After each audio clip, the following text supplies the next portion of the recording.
Hello everyone, welcome to DevOps made simple. आज के video में हम पढ़ेंगे एसएसएच के बारे में। एसएसएच होता क्या है और उसको यूज़ कैसे करते हैं और उसको सेटअप कैसे करते हैं। ठीक है, तो चलिए स्टार्ट करते हैं। अब बाय डेफिनेशन हम पहले जाते हैं। तो बाय डेफिनेशन क्या है? SSH is a network protocol that provides a secure way to access a remote computer और सर्वर। अब इससे क्या समझ में आ रहा है? सबसे पहले एसएसएच क्या है? नेटवर्क प्रोटोकॉल है। प्रोटोकॉल क्या होता है? प्रोटोकॉल का मतलब हुआ सेट ऑफ रूल्स। ठीक है, एसएसएच क्या है? Set of rules. और क्या यूज होता है? नेटवर्क सेटअप करने के लिए होता है। नेटवर्क सेटअप किसके बीच में होता है? दो सर्वर के बीच में होता है। ठीक है, तो आपको याद होगा कि हमने AWS के ऊपर एक लाइनक्स सर्वर लॉन्च किया था। ठीक है, अब अभी हमें क्या करना पड़ रहा है? हम बार बार AWS कंसोल पे जाते हैं और वहाँ लॉगिन करते हैं और उसके बाद हम उसमें कनेक्ट करते हैं और उसके बाद हमारा एक्सेस मिल पाता है। ठीक है, इन केस मैं ये सब प्रोसेस नहीं करना चाहता हूँ और मैं चाहता हूँ मेरा लोकल जो मेरा लैपटॉप है उससे वो मशीन में एक्सेस कर लूँ, तो ये पॉसिबल है। और ये कैसे पॉसिबल है? एसएसएच के थ्रू। बट कंडीशन ये है, जो रिमोट सर्वर है या रिमोट कंप्यूटर है या हमारा जो EC2 इंस्टेंस है वो रिमोट ही तो है, वो जो एक्सेस करना है वो स्टार्टिंग पोजीशन में होना चाहिए। ऐसा नहीं कि वो बंद है या हाइबरनेशन में है, हम एक्सेस नहीं कर पाएंगे।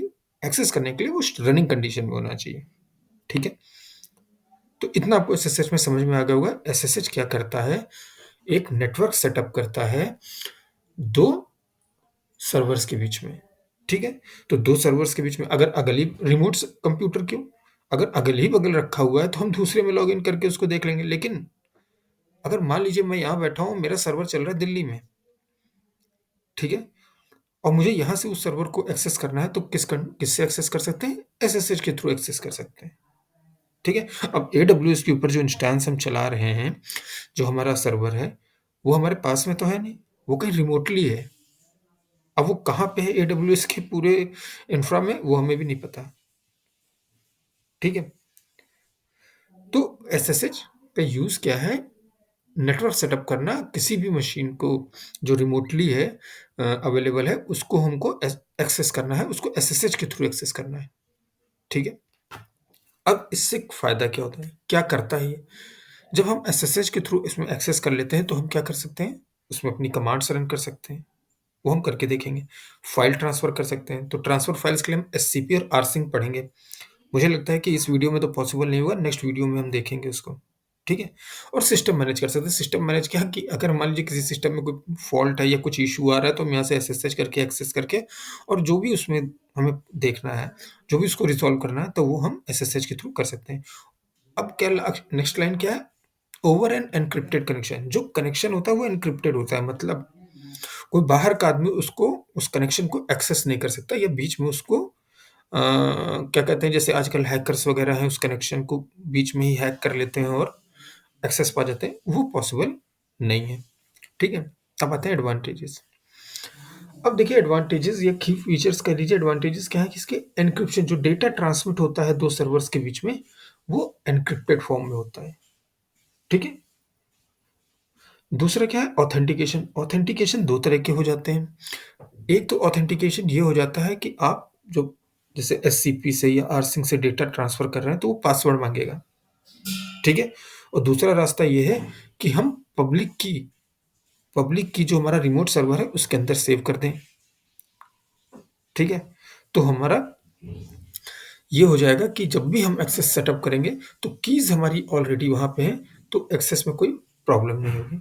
And two factor authentication. Two factor authentication क्या होता है कि जैसे आप आजकल क्या होता है कि जैसे जीमेल को आप एक्सेस कर रहे हैं, तो जीमेल में आपने पासवर्ड डाला, उसके बाद वो एक नंबर शो करता है, वो कहता है अब आपने जो भी फ़ोन नंबर उसमें दिया हुआ है, उस फ़ोन नंबर पे वो या ईमेल पे एक नोटिफ़िकेशन भेजता है, उसमें नंबर होता है, उसको आप जब क्लिक करते हैं उसके बाद ही एक्सेस मिलता है। तो टू फैक्टर, एक तो पासवर्ड का हो गया और दूसरा एक आपके जो भी डिवाइस है, ऑथेंटिकेटिंग डिवाइस है, उसके ऊपर वो भेजेगा, तो वहाँ से आप ऑथेंटिकेट करते हैं।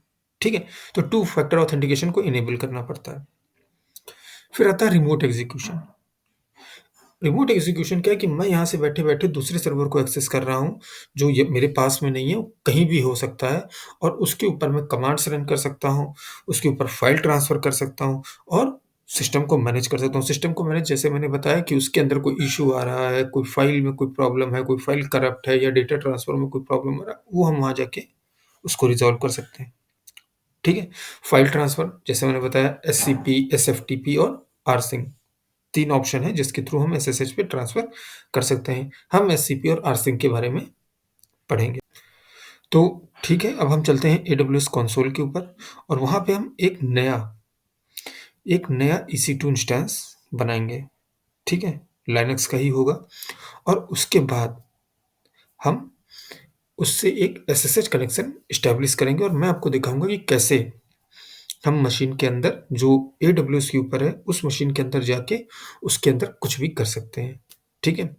और नेक्स्ट वीडियो में हम जब आएँगे, तब हम उसमें एससीपी और आरसिंक के बीच में पढ़ेंगे, ठीक है? दोनों का क्या होता है, एससीपी क्या होता है, आरसिंक क्या होता है, दोनों के बीच में डिफरेंस क्या है, कब एससीपी यूज़ करना चाहिए, कब आरसिंक यूज़ करना चाहिए, ठीक है? तो चलिए कंसोल पे चलते हैं।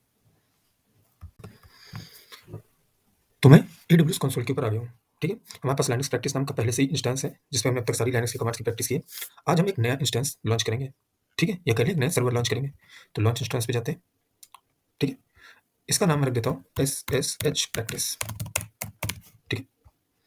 एक ही इंस्टेंस हमें चाहिए तो नंबर ऑफ इंस्टेंस 1 ही रहेगा, ठीक है? उसके बाद EMI का ऑप्शन आता है तो हम उबंटू ही सिलेक्ट कर लेते हैं, ठीक है? क्योंकि सारा प्रैक्टिस अभी तक हमने उबंटू के ऊपर ही किया है। सारा सेम है, आप चाहें तो रेड हैट भी ले लें या कोई और लाइनक्स ले लें, अमेज़न लाइनक्स ले लें, कुछ खास फ़र्क नहीं आएगा, ठीक है? इस बार हम क्या करेंगे, एक की पेयर क्रिएट करेंगे, ठीक है? मेरे पास एक लाइनक्स प्रैक्टिस नाम का की पेयर है, लेकिन हम एक नया की पेयर क्रिएट करेंगे, क्रिएट अ न्यू की पेयर, ठीक है? की पेयर का हम क्या नाम रखेंगे? SSH प्रैक्टिस, आप कुछ भी रख सकते हैं, ठीक है? और ये पेम फाइल होनी चाहिए, जो सिलेक्ट करेंगे आप डॉट पेम होनी चाहिए और उसके बाद क्रिएट की पेयर, ठीक है? तो ये मेरी डाउनलोड हो गई है। अब बाकी आपको कुछ भी चीज़ नहीं करना है और सीधे लॉन्च स्टेज पे चले जाएँगे, ठीक है? तो अब इंस्टेंस को लॉन्च होने देते हैं। जैसा कि आपको पता है कि रनिंग स्टेट में तो ये तुरंत आ जाता है, बट इसका स्टेटस चेक में थोड़ा-सा टाइम लगता है, तो ये लगभग 2 मिनट लगेगा।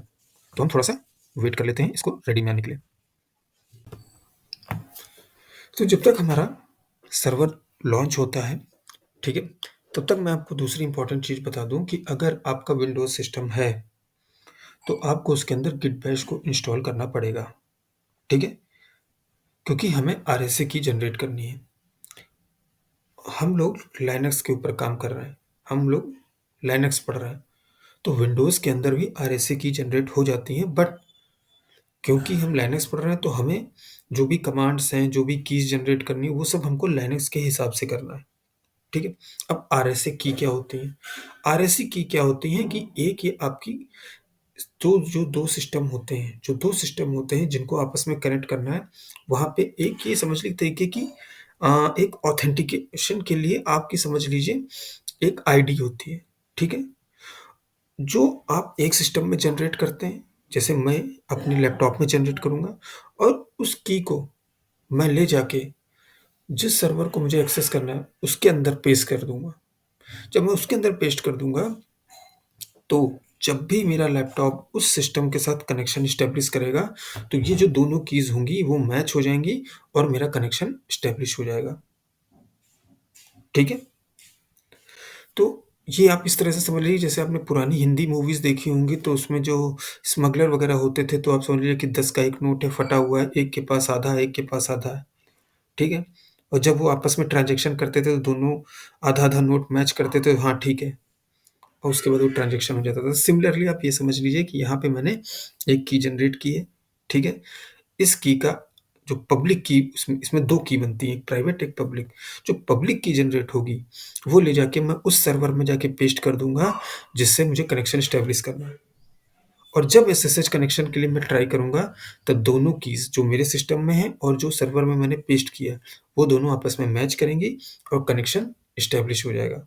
तो जिसके तो ऐसा नहीं है कि मैंने पेस्ट कर दिया, मेरी सिस्टम की ऑथराइज़्ड की वहाँ पे पेस्ट है, आरएसए की पेस्ट है, तो कोई दूसरा भी एक्सेस कर सकता है। नहीं, सिर्फ़ मेरा सिस्टम ही एक्सेस कर पाएगा क्योंकि मेरी ऑथराइज़्ड कीज़ वहाँ पे पेस्ट है। तो अब ये करना कैसे है? तो देखिए इसके लिए सिंपल सा कमांड है ssh -keygen -t rsa, ठीक है। ssh -keygen, कीजन मीन्स की जनरेट करना है, और कौन सा की जनरेट करना है, RSA, ठीक है। इसको मैंने एंटर किया। अब देखिए लिख रहा है generating public and private RSA key pair, मतलब पब्लिक और प्राइवेट दोनों जनरेट होंगी। हमें पब्लिक की जरूरत है। अब क्या है नेक्स्ट लाइन में, enter file in which to save the key. अब देखिए ये पाथ है जहां पे RSA की सेव होगी, ठीक है। अगर मुझे ये की किसी फ़ोल्डर के अंदर सेव करनी है इस पाथ पे, तो मैं यहाँ पे एक फ़ोल्डर बना दूँगा, फ़ोल्डर का नाम रख दूँगा, उसके अंदर जाके ये सेव हो जाएगा। और अगर अदरवाइज़ ये ऐसे ही रहने देता हूँ, मैंने एंटर कर दिया, ठीक है। अब ये क्या कह रहा है कि यूज़ इस पाथ पे RSA की ऑलरेडी है, ठीक है। RSA की ऑलरेडी है, लेकिन मैंने कभी बनाई होगी, मुझे चाहिए नई, तो मैं क्या करूँगा, ओवरराइट, येस, ठीक है। अब पास फ्रेज़ माँग रहा है, मुझे कुछ पास फ्रेज़ नहीं देना है, और मैं एंटर करता चला गया। और अब देखिए योर पब्लिक की हैज़ बीन सेव्ड इन, इस पाथ पे मेरी पब्लिक की सेव हो गई है, ठीक है। अब मैं क्या करूँगा, इसको कॉपी कर लूँगा और इसको कैट कर लूँगा। कैट मीन्स प्रिंट कर लूँगा अपने टर्मिनल पे, मैंने कर लिया। अब इस की को आप कॉपी कर लीजिए, ठीक है। अब इसको कॉपी कर लिया, और अब हम जो हमने सर्वर लॉन्च किया है उसके अंदर जाके .ssh फ़ोल्डर होता है, उसके अंदर ऑथराइज्ड कीज़ होती हैं, उसमें सेव करेंगे। .ssh means, dot means hidden. Linux में किसी भी फाइल के अंदर, सॉरी किसी भी फ़ोल्डर के अंदर डॉट आके अगर लगा हुआ है, इट मीन्स वो हिडन है, वो आपको दिखेगा नहीं, ठीक है। अगर मैं यहाँ पे भी आपको करके दिखाऊँ, ls डॉट और स्टार कर देता हूँ कि जितनी भी हिडन फाइल्स हैं वो सब आपको दिखनी चाहिए। ये देखिए dot bash history, git config dot, ये जितनी भी डॉट वाली हैं, ठीक है। देखिए डॉट ssh है। उम्मीद है आपको ये समझ में आ गया होगा। तो देखिए सबसे पहले क्या करना है, अगर आपका विंडोज सिस्टम है तो आपको उसके अंदर गिट बैश इंस्टॉल कर लेना है, ठीक है। उसके बाद क्या करना है, आपको RSA की जनरेट करनी है। उसके लिए कमांड क्या है, ssh -keygen -t RSA, ठीक है। दो की जनरेट होंगी, पब्लिक और प्राइवेट, ठीक है। पब्लिक की को आपको कैट कर लेना है, और जब ये आ जाएगी तो इसको आपको कॉपी कर लेना है, ठीक है।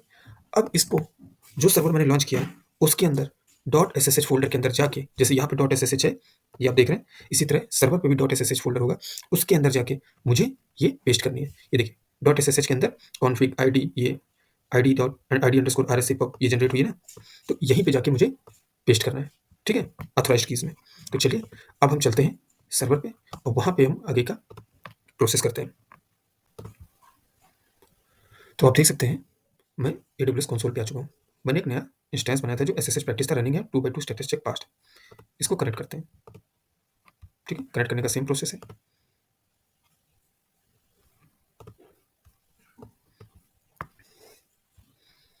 इसको मैंने क्लियर कर दिया, ठीक। अब मुझे क्या करना है, अपनी जो SSH की है, जो RSA की मैंने जनरेट की है, उसको यहाँ पे ऑथराइज्ड कीज़ के अंदर पेस्ट करना है। तो मैं कैसे कर सकता हूँ, दो तरीके हैं। एक तो ईको ऐसे करके इसके अंदर मैंने अपना पेस्ट कर दिया, ठीक है। और उसके बाद अपेंड कर दूंगा डॉट,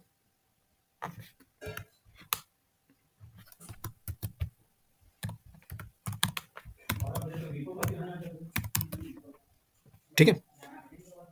अब एंटर करते हैं, और ये जाके हो गया होगा। मैं कैट करूँगा,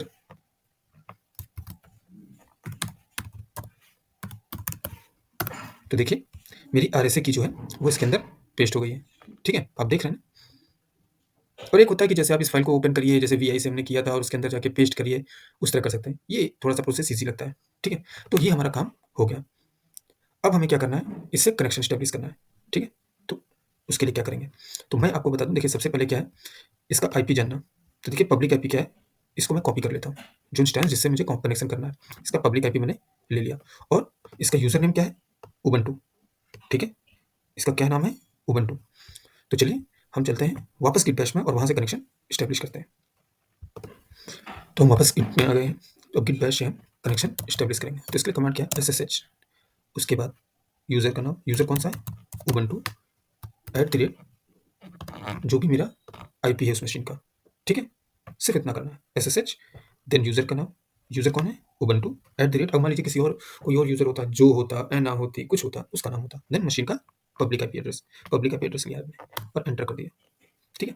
अब क्या, the authentication of host can't be established, तो इसके लिए क्या कर रहा है? अब देखिए यहीं पे वो जो हमने आरएससी की करी ना, उसको क्रॉस चेक करेगा। मैं इसको येस कर दूंगा, एंटर, परमानेंटली एडेड। अब आप देख सकते हैं यहाँ पे, ये देखिए उबंटू आईपी 172.3.1.0.7 यही था ना, जिससे मैं कनेक्शन स्टैब्लिश किया प्राइवेट। अब देखिए इसको देख सकते हैं। अब मैं आपको दिखाता हूँ, चलते हैं AWS कंसोल पे और वहाँ पे मैं दिखाता हूँ कि देखिए ये वही है। तो ठीक है, देखिए सेम उबंटू @IP और सेम आईपी 172.3.1.0.7। अब देखिए कंफर्म करने के लिए एक और चीज़ कर लेते हैं, एलएस नहीं करते हैं, कुछ क्रिएट करते हैं, टच से कर लेते हैं, टच SSH test.txt, ठीक है?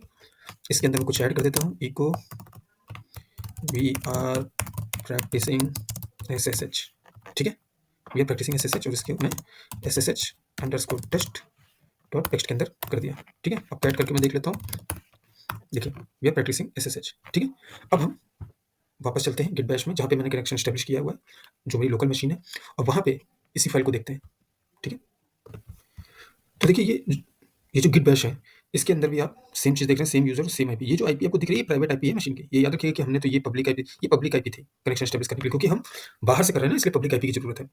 अब हम चलिए एलएस कर लेते हैं। ये देखिए वहाँ पे जो मैंने बनाई थी SSH_test.txt, वो यहाँ पे मुझे दिख रही है। अभी मैं इसको कैट करूँ, देखिए वी आर प्रैक्टिसिंग SSH, ठीक है? चलिए यहाँ पे बना लेते हैं। मैं करता हूँ सीधे echo this file is from git bash, ठीक है? और गिट bash.txt, ठीक है? और एलएस करता हूँ, तो देखिए दो फाइल हो गई, गिट bash.txt, SSH_test.txt।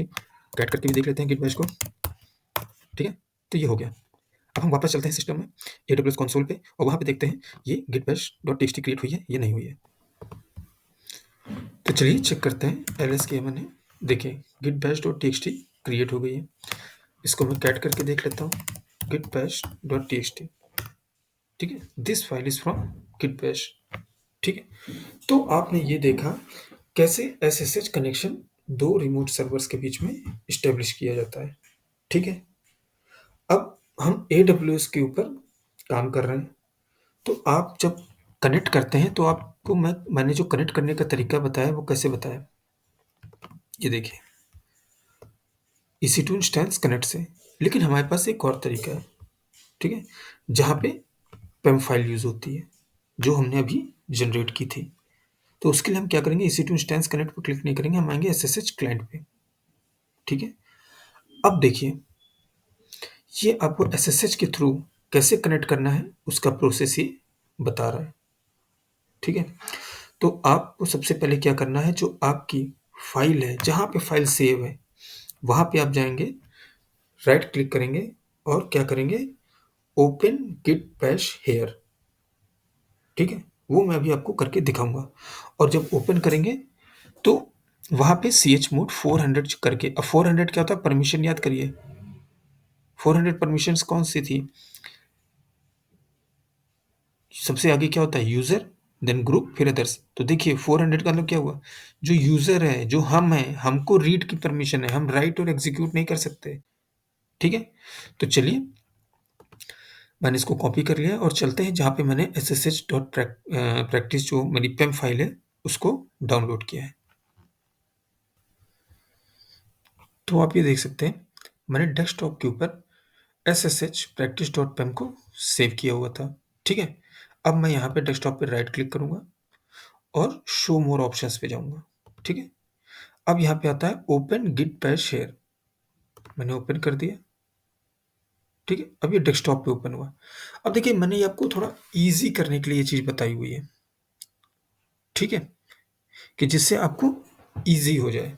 अदरवाइज़ आप कहीं पे भी इसको ओपन करें और जहाँ पे आपकी डॉट पेम फाइल सेव्ड है, आप वहाँ का पाथ दे दें और वहाँ पे चले जाएँ, ठीक है? जैसे लिनक्स में हम करते थे कि कोई फाइल है तो जहाँ पे वो फाइल है, वहाँ पे आपको जाने के लिए उसका पाथ देना पड़ेगा, तो आप वैसे भी कर सकते हैं, लेकिन ये थोड़ा-सा आपको ईज़ी पड़े, क्योंकि नया-नया आपने गिट बैश इंस्टॉल किया होगा और आपको ये ईज़ी पड़े, इसलिए मैंने ये बता दिया। तो चलिए स्टार्ट करते हैं। सबसे पहले क्या था, chmod करके परमिशंस को चेंज करना। ठीक है? तो सबसे पहले मैं ls कर लेता हूँ। तो देखिए मेरे पास ये है, इसको मैं क्लियर कर लेता हूँ और chmod 400 और फाइल का नाम क्या है, sshpractice.pem मैंने कर दिया। ठीक है? अब मेरी परमिशंस चेंज हो चुकी हैं। अब ls-l करके मैं अगर परमिशंस देखूँ, तो देखेंगे आप ssh का क्या है, रीड रीड रीड, देख रहे हैं आप, 400 सिर्फ रीड की परमिशंस है। ओके, अब हम क्या करेंगे, कनेक्शन स्टेब्लिश करेंगे, किसके साथ, मशीन के साथ। तो उसके लिए क्या करना पड़ेगा हमको, चलते हैं हमारी मशीन में। देखिए इन्होंने ये कमांड दे रखा है, ठीक है, इस कमांड को आप सीधे कॉपी कर लीजिए, ठीक है, और वापस मैं गिट बैश में आके इसको पेस्ट कर देता हूँ और एंटर। फिर से वैसे ही जैसे एसएसएच कनेक्शन कर रहे थे उसी तरह इसको आप पेस्ट करेंगे और देखिए फिर से वहीं पे आ गए, देख रहे हैं। और अगर मैं एरेज करूँ तो आप देखिए गिट बैश एसएसएच टेस्ट, मैं कैट करके दिखा देता हूँ, गिट बैश, ये देखिए this file is from git bash cat SSH. तो ये जो दो फाइल है ये हमारी उस सर्वर पे है जो हमने AWS पे लॉन्च किया है, ठीक है। तो आज हमने दो तरीके सीखे। देखिए पहला तरीका जो है वो AWS से उसका कोई लेना देना नहीं है, कोई भी दो रिमोट सर्वर हैं और जो नेटवर्क पे हैं वहाँ पे हम उस SSH का यूज़ कर सकते हैं, जो पहला वाला फॉर्मूला था, जो पहला वाला प्रोसेस था। जो दूसरा वाला प्रोसेस है जो PEM फाइल के थ्रू है, ये यूज़ होता है जब हम AWS, ठीक है, जब AWS जो EC2 इंस्टेंस है हमने उसको लॉन्च किया है तो वहाँ पे हम इस प्रोसेस का यूज़ करते हैं, वहाँ पे PEM फाइल का यूज़ होता है, ठीक है। PEM फाइल क्या है, जैसे वो हमारी RSA की हमने जनरेट की थी उसी तरह इसके अंदर कीज़ होती हैं जो ऑथेंटिकेट करती हैं और तभी आप उससे कनेक्शन एस्टैब्लिश कर पाते हैं। मतलब ये समझिए कि लाइनक्स जो सर्वर है जो मैंने AWS के ऊपर लॉन्च किया है उसकी चाबी आपके पास है। जब आप ये चाबी उस ताले पे लगाएँगे, जैसे आप कनेक्शन एस्टैब्लिश करेंगे, आपकी चाबी जाके उस सर्वर को खोलने का प्रयास करेगी, तो चाबी जब सही होगी तभी कनेक्शन खुल लगेगा ना, तभी ताला खुलेगा, ठीक है। तो मुझे उम्मीद है कि आपको दोनों चीज़ें समझ में आ गई होंगी, दोनों प्रोसेस समझ में SSH के आ गए होंगे। नेक्स्ट वीडियो में हम SCP और rsync के बारे में पढ़ेंगे, दोनों फाइल ट्रांसफर के लिए यूज़ होते हैं, ठीक है। तो SCP और rsync को करने के लिए हमें SSH का ज्ञान होना बहुत ज़रूरी है, इसलिए पहले हमने SSH कर लिया है। नेक्स्ट वीडियो में हम SCP और rsync का एक आइडिया ले लेंगे, ठीक है, और उसके साथ ही हमारा लिनक्स का कोर्स समाप्त हो जाएगा, ठीक है। तो ठीक है, नेक्स्ट वीडियो में मिलते हैं। आप इस वीडियो को लाइक करते रहिए, चैनल को सब्सक्राइब करिए और अपने दोस्तों के साथ इसको शेयर भी करिए, ठीक है। Thank you.